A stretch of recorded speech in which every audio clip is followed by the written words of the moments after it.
Brought down by bad mortgage investments, Lehman, which has 25,000 employees, will be liquidated. The federal government loans American International Group, AIG, $85 billion. This is a different kind of market, and the Fed is asleep. The federal government is stepping in to stabilize Fannie Mae and Freddie Mac, the two mortgage giants that have been threatened by the housing crisis. The Bank of England has pumped £75 billion more into Britain's ailing economy with a new round of quantitative easing. You print a couple $1 trillion, and all of a sudden, people start to worry. So out of this worry, we have something called the Bitcoin. Welcome to On the Brink. I'm Matt Walsh. And I'm Nick Carter. And you look like you need a haircut, and so do I. Yeah, it's entering shaggy territory. I think we're just going to have to go for buzz cuts at this point. I think everyone's going to have to go with buzz cuts. I don't know what else you do, unless you have a Floby. I was speculating about the possibility of achieving a mullet if this, quarantine really drags on. You're not far away. It looks like you might be able to pull that off. I could get there, yeah. I think that's why mullets were invented, for people that just were cutting their own hair and they couldn't see what was going on at the back, so they would just manage the front and let the back go. Oh, I like that theory. Yeah, because it's kind of business in the front and it's a party in the back.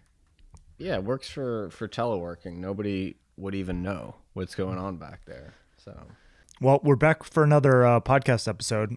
Let's do a quick read. So this episode is brought to you by Zenledger, which is one of our portfolio companies. Pay your taxes, people. So Zenledger is the best software to get your crypto taxes done fast and easy. They have friendly customer service. You can actually talk to them on the phone. You can shoot them an email. You can do a chat. It's definitely the easiest place to get your crypto taxes done. What I like about it is you can actually involve your CPA in the process. So there's a way to invite your CPA in, give them visibility. You can do tax loss harvesting and get a full audit report. It's a lot of good stuff.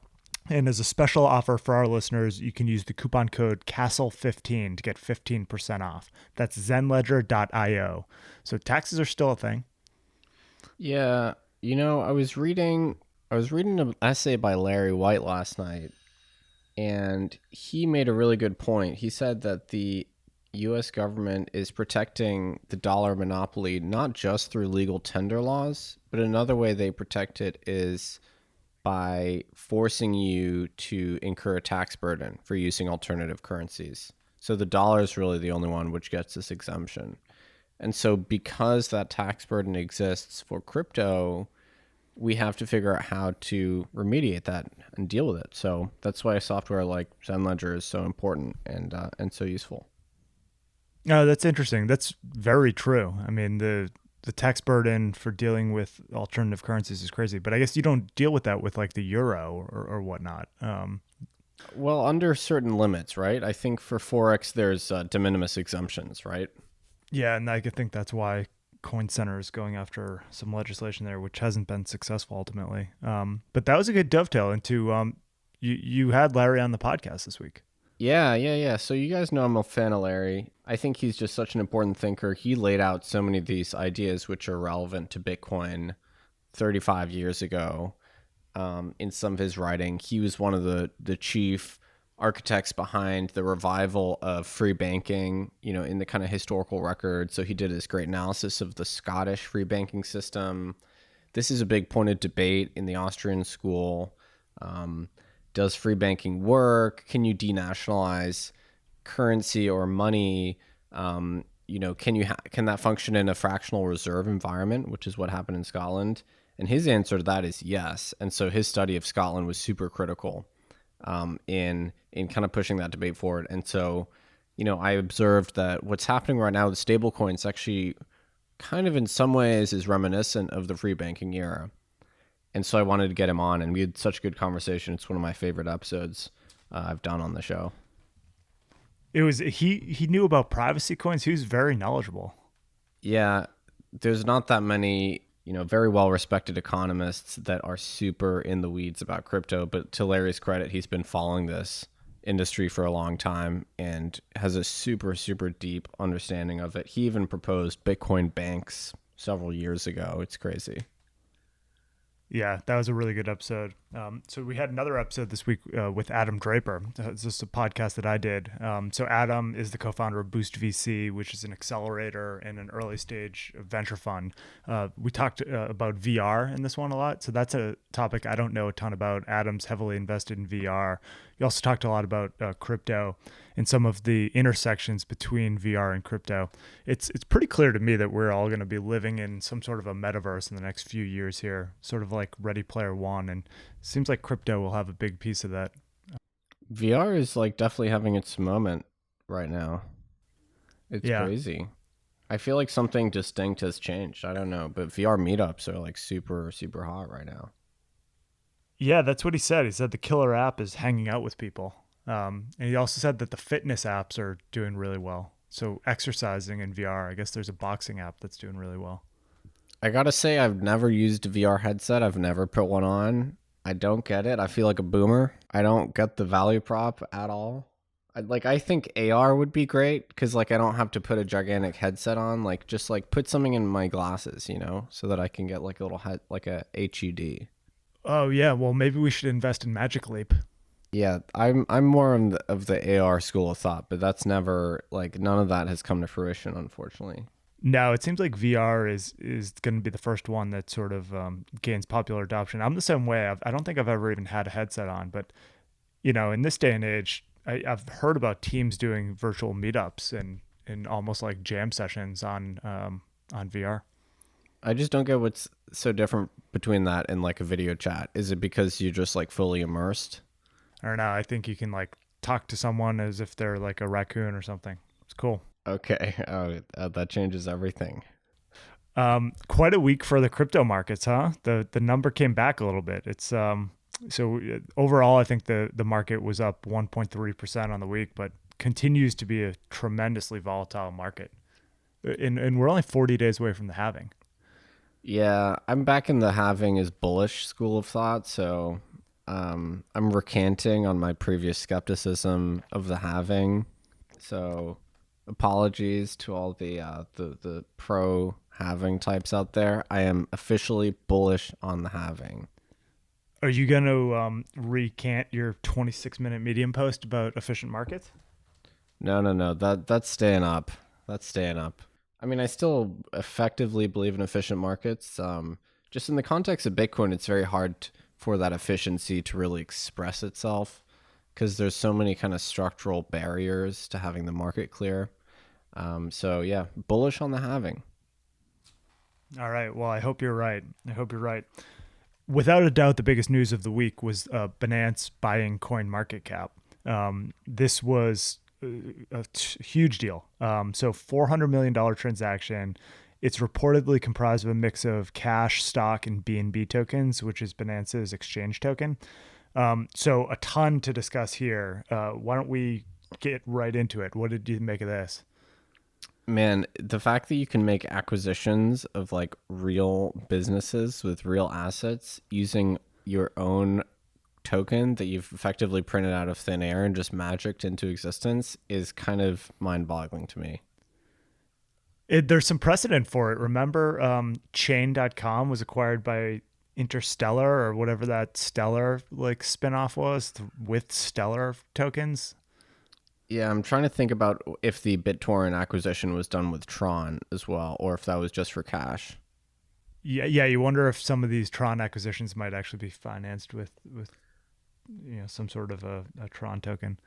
I mean, if I were on the other side of that transaction, I'd want some sort of premium because I'm sure that it's effectively impossible to liquidate a meaningful quantity of these tokens at market value without crashing the price.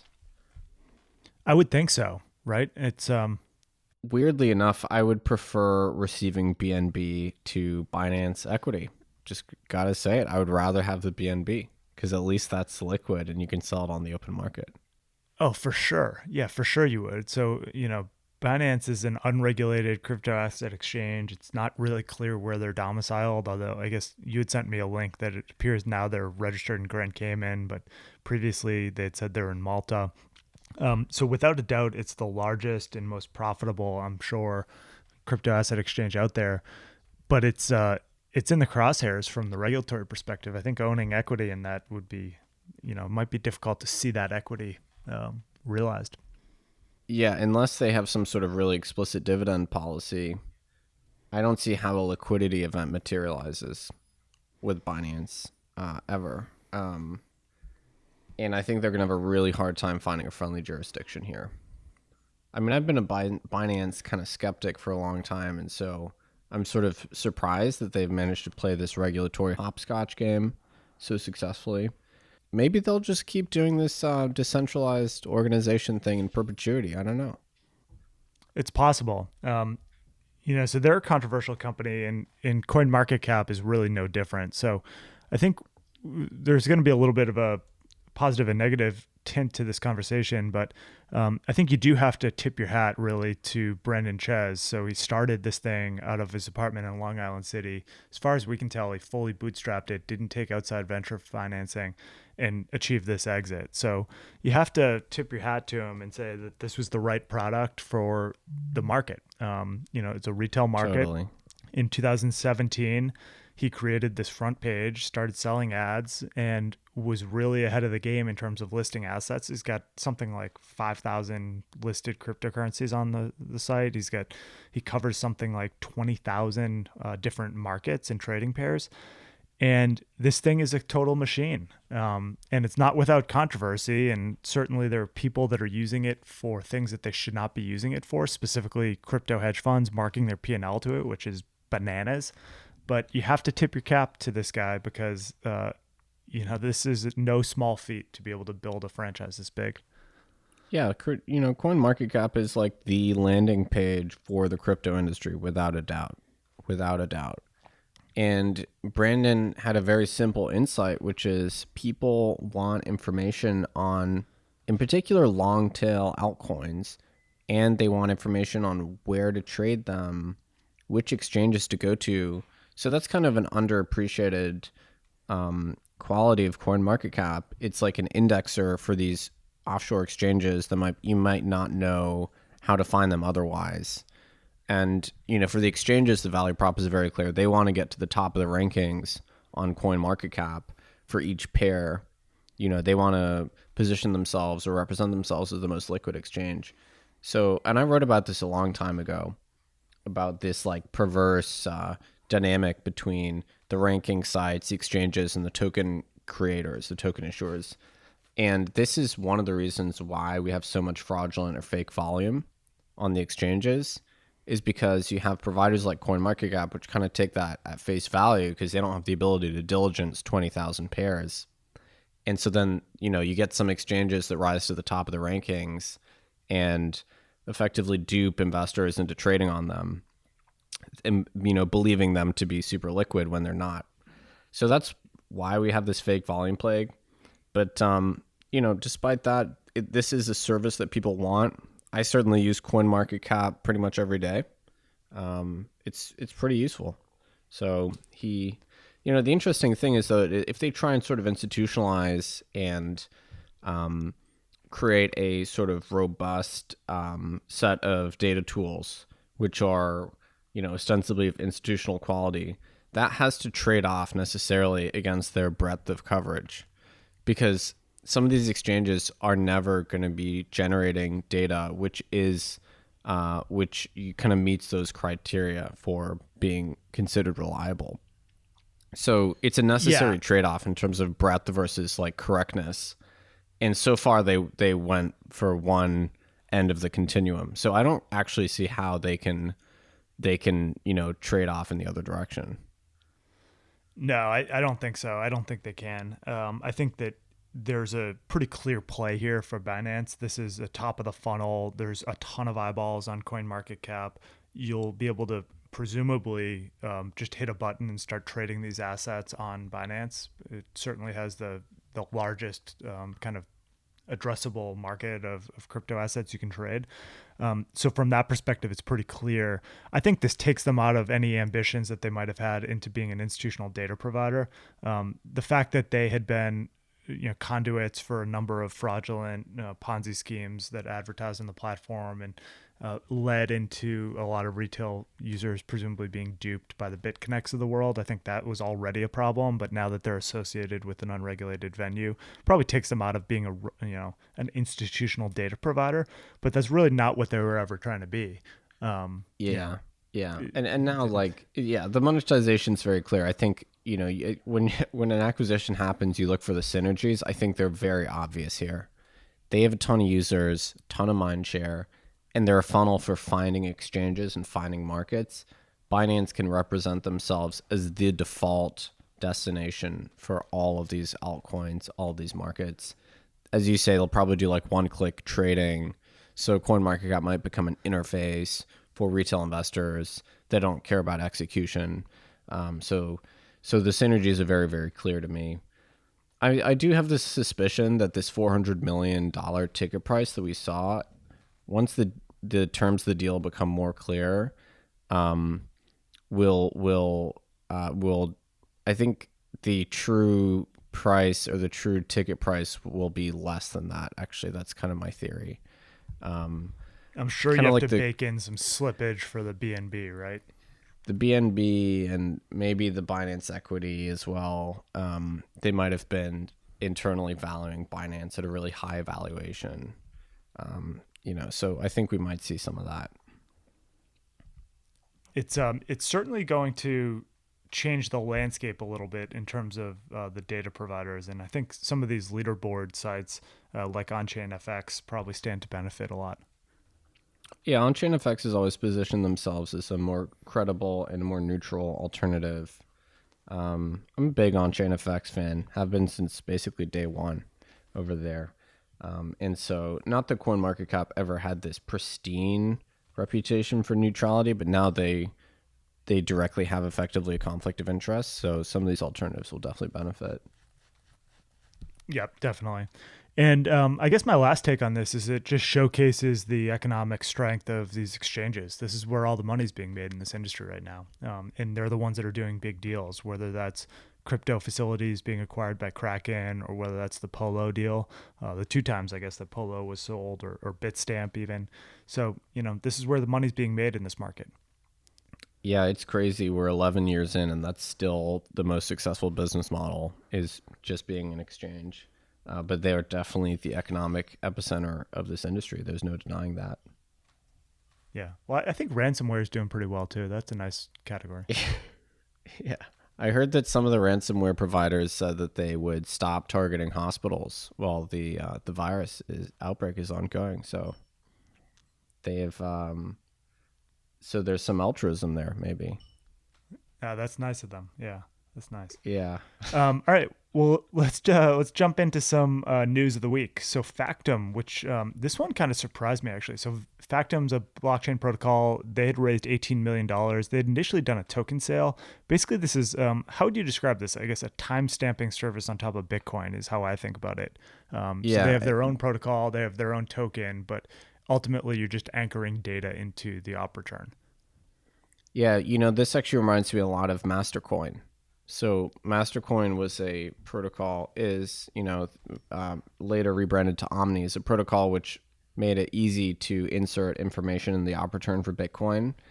So just kind of a wrapper around the op return to standardize the issuance of assets. Factom standardizes timestamping in Bitcoin, makes it easy. And both of the native tokens effectively went to zero, but people kept using the service, right? So it tells you a lot about value capture versus value creation, right? These tokens often experience popularity. Like Omni has a lot of usage, Factom has some real world usage, but the tokens themselves don't capture a lot of value. So the interesting thing here is that Factom announced this week that they are winding down operations and that they're essentially just closing the company. So what's going to be interesting to me here is that the business is gone. What's going to happen to the protocol? These tokens presumably are going to keep on trading. They're going to be kind of a zombie protocol, like it sounds like. Yeah. And is the service still going to work? That's what I want to know. Are people that use Factom now, are they still going to be able to use it? Definitely an interesting development there. So we'll keep an eye on that. That caught me by surprise. Another story this week was Bitwise Asset Management. They announced that they're going to seek to list their index fund, their multi-asset index fund, on the OTC market. So this move would be really similar to what the Bitcoin Investment Trust has done and what the Ethereum Investment Trust has done, in the sense of listing their products on the OTCQX market and giving the holders of those products the ability to freely trade those shares on a retail brokerage platform after a 1-year lockup period under Rule 144. So I think this is pretty interesting. I mean, this is a little bit of an end around to get product distribution on brokerage platforms without having an ETF. And there is clearly, if you look at the premium on the Bitcoin Investment Trust and the Ethereum Investment Trust, there's a insatiable appetite for these products. So it's good to see more competition. Yeah, for sure. And the premium on the Ethereum Trust in particular has been mind-boggling recently. It's been in the hundreds 400%. 400% last week. So something interesting is that the GBDC maturity period was recently relaxed. It went from 12 months to 6 months. So you'd expect that the premium would be structurally lower because the arbitrage cycle would be shorter. But there's still a material premium even on the Bitcoin Investment Trust. Yeah, I think the Bitcoin Investment Trust, the last time I looked, was like 21%. Ethereum was 400%, something crazy like that. And it looks like the Bitwise product that they'll be trying to list here is the multi-asset index fund that has 10 assets. So presumably you're going to have 8 of those assets that there's no way to get exposure to on brokerage platforms. So I'm not sure what the premium will be there, but presumably there will be one. It'll be more complex to calculate probably. But yeah, differentiated product from Bitwise, and in the absence of an ETF, pretty much a no-brainer to do this and get some distribution. I think so. So more Telegram news this week. Did you see that the federal judge has denied their motion to distribute their Grams tokens outside of the United States? So yeah, can't distribute them inside the United States, can't distribute them outside the United States. Where are they going to distribute these things? This is just going so badly for Telegram and their investors. It's crazy. You contrast this to EOS. EOS got a great deal with the SEC. That was over and done with. They paid a fine and, they're just cranking. Meanwhile, Telegram can't even distribute the damn coins out to the market. Actually, I recorded this week with a guest. We spent a lot of time talking about Telegram. It was a great podcast. And, a big topic was, is this a death knell for the SAFT? That's kind of my take on all this. It seems like this judge really bought the SEC's logic on this, that Telegram was effectively conducting an implicit deal with the buyers, where the buyers were effectively acting as underwriters that were redistributing the grams out to the public on behalf of Telegram. And so the judge is effectively saying here, look, if you bought a SAFT, that whole thing still is a securities transaction because your intent is to distribute these coins out to the general public on these exchanges. So given that is the context, it's not surprising that they are restricting the distribution even to non-US. My guess here is that we're just going to see them return capital, whatever that ends up being, 60 cents on the dollar, 65 cents on the dollar, something like that. I can't imagine that there's appetite for these investors to keep on fighting this battle and just have all of the investment dollars just be spent on lawsuits, basically. I think that unless the investors demand the money back, they'll take this to the circuit court or just the next appellate court. Because I don't think they would stop fighting the legal battle unless the investors collectively say, give us the money back. And I think there is that provision to request the money back, right? There's a date that had gotten extended by 60 or 90 days when they first had the injunction from the SEC. I could be wrong on that, but I think there is some sort of investor protection in their documents. I think the investors turned down that offer to return the capital initially. And the problem is that Telegram appears to be using the proceeds of the token sale to actually run their servers. So the amount that they have in their treasury is shrinking every day. The Telegram messaging app servers. It's a real shame because the Telegram app continues to be a really good app.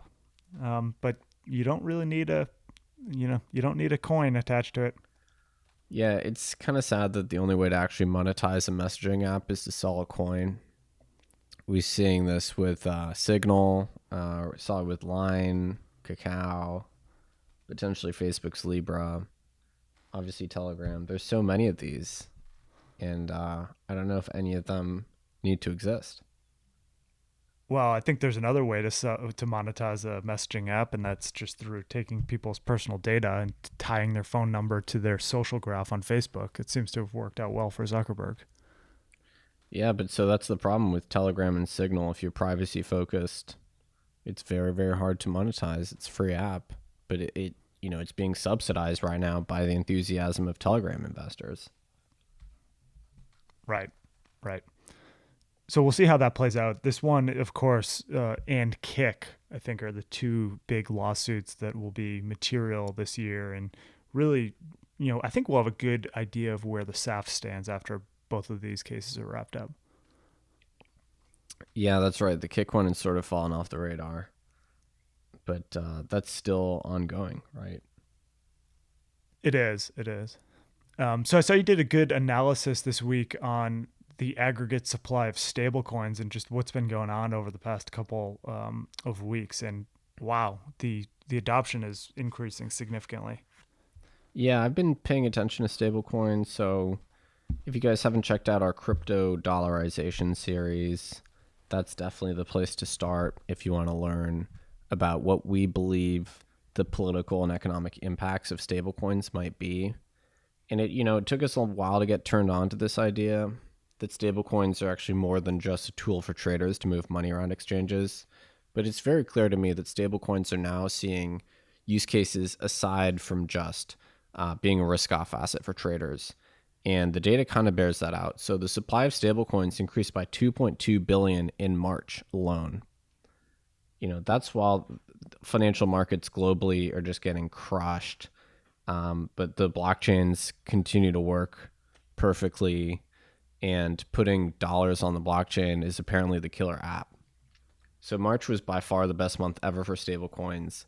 Tether accounted for a lot of that growth. Circle also accounted for, or Circle's USDC.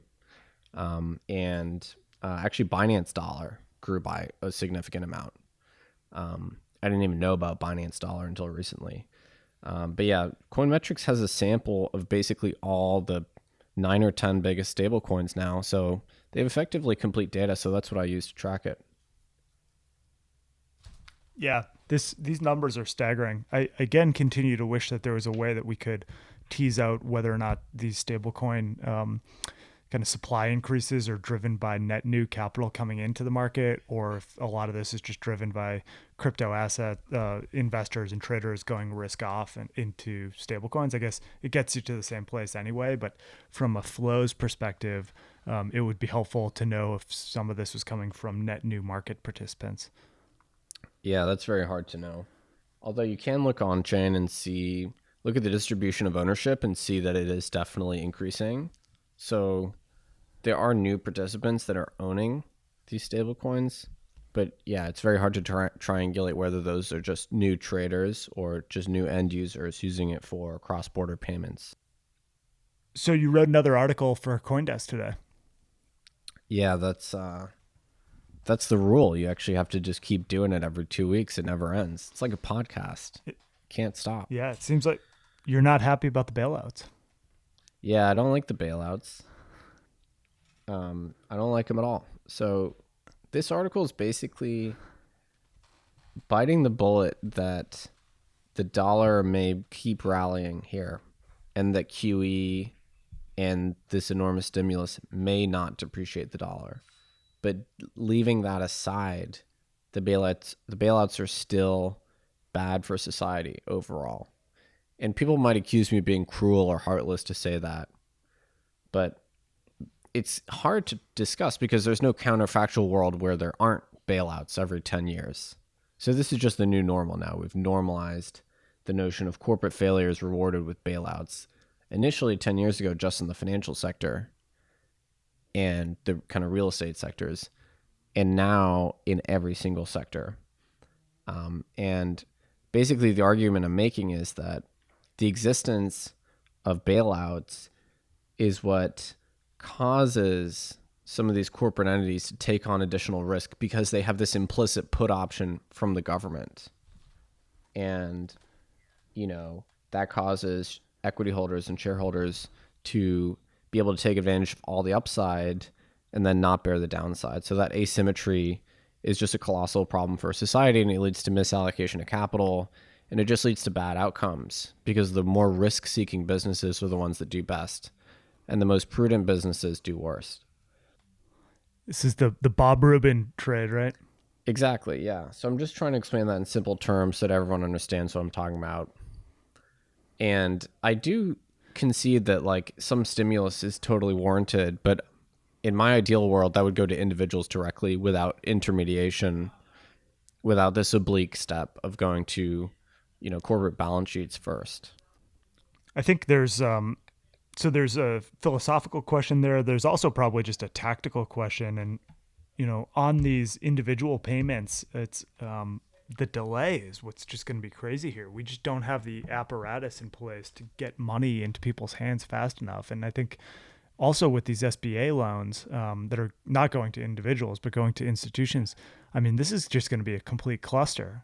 We're talking about adding new SBA lenders really quickly. The volumes that are going to be anticipated here, even for the most robust SBA lenders that are cranking out, volumes regularly, this is going to be like 10 times their typical monthly volumes, probably in a day. So there's just going to be a lot of things that break here.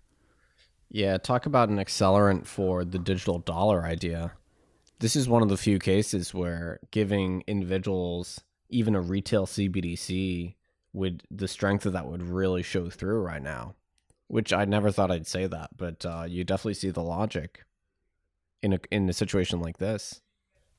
Yeah, I mean, I saw people criticizing Jack Dorsey for kind of putting his hand up and saying that he could distribute this, but yeah, just do it through a stablecoin, do it through one of these fintech platforms that have the distribution. I'm sure it would go a lot smoother.